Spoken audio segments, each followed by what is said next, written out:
Welcome to Monday.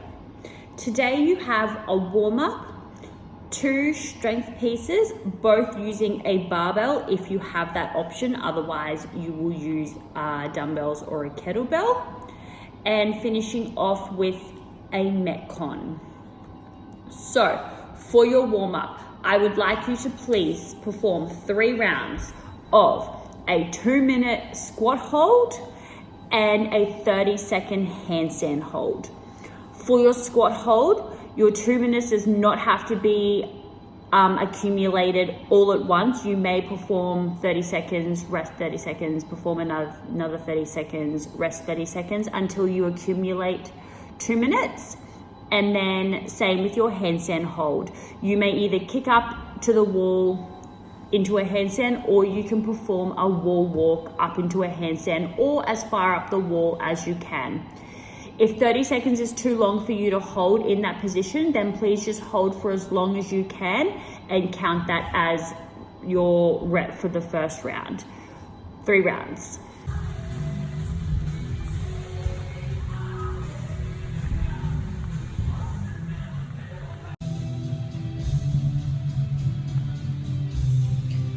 So walk all the way in and then hold for a handstand hold. Once you're done, you walk your way back down.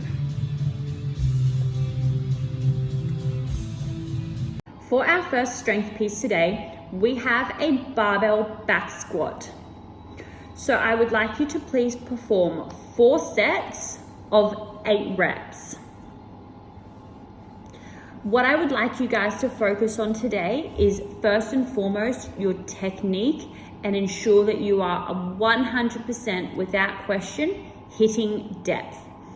8 reps is a lot of reps, or it's a quite high number of reps to be hitting in a strength piece. So this means that you are not required to go super heavy in these sets. So given that, I would like you to focus on strong technique, strong core, hitting depth, having a nice, solid, strong movement rather than just trying to move lots of heavy weight. So 4 sets, 8 reps, rest as much as you need in between your sets in order to ensure that each time you go to lift, you are lifting with perfect form.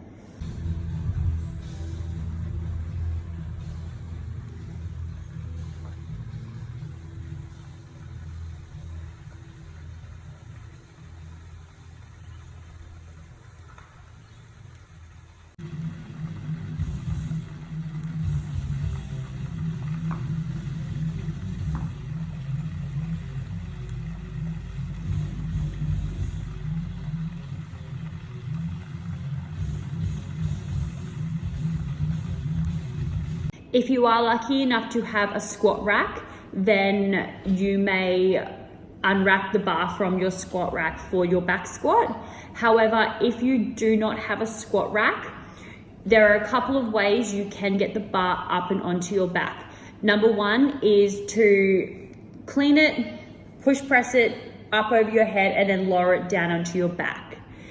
That option will then come down to pretty much how much you can clean and push the bar up, because just because you might be able to back squat 50 kilos, if you can't clean and push it up there, you won't be able to do that weight.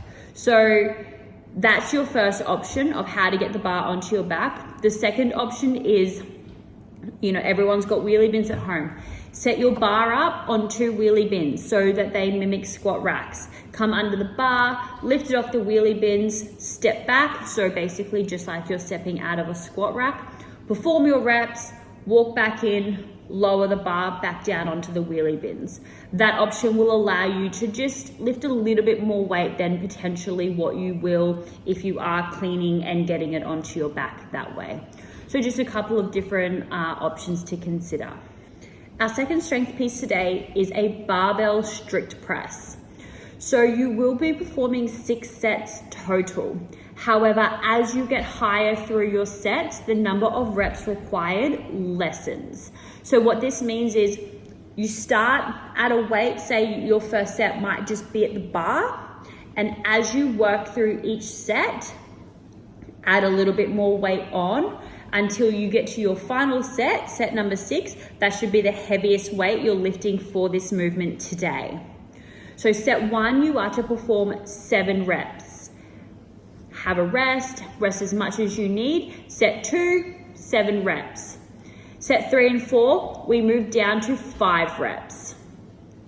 Set 5 and 6, we're down to 3 reps. So for our last set, you are only performing 3 reps. Again, to get the bar up to your strict press position, you have 2 options. If you are lucky enough to already have squat racks, then you may take the bar from a squat rack. Otherwise, your first option is to clean it. So clean the bar up to your shoulders and then perform your 7 reps from there. Or if you did set up the wheelie bins for your back squat, then please use them again and use the wheelie bins like a squat rack. Have the bar set up on there, unrack it, perform your reps, and then go again.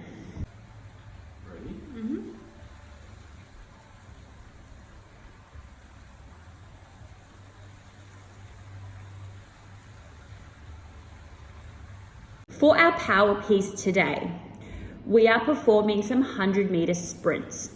So this is going to work as an EMOM. So every minute on the minute, perform 1 100-meter sprint. Rest the remainder of the minute. So essentially you are performing 10 sets of 100-meter sprints every time the clock hits a minute. If 100 meters is too far and you cannot get 100 meters in the minute, most of you should be able to, but I'm just saying if you can't, then please just lessen the distance down for what you're going to run.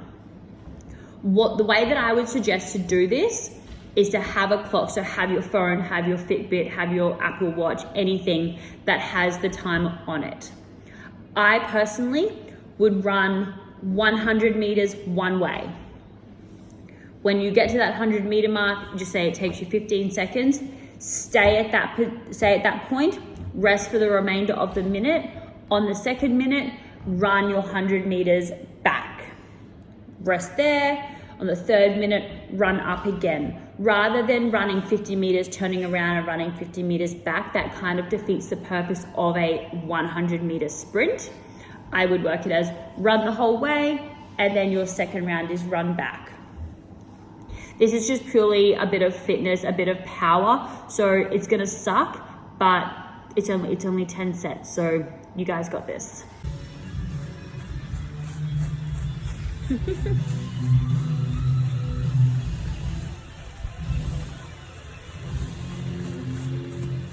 Go.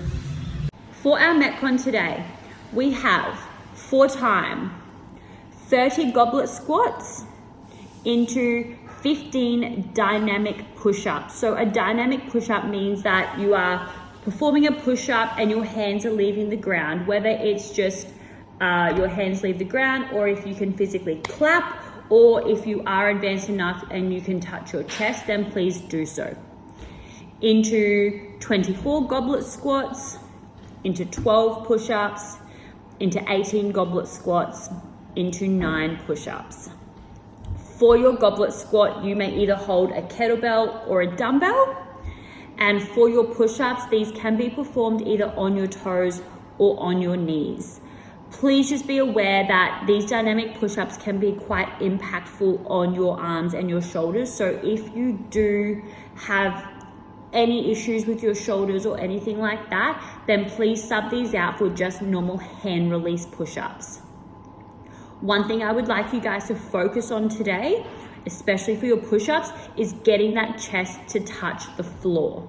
So if that means that you do need to do these on your knees in order to get your chest all the way down, then please do so. I would rather you work on your knees, getting full range in push-ups, rather than working on your toes and only getting half range. Remember, we want quality of movement. Good luck.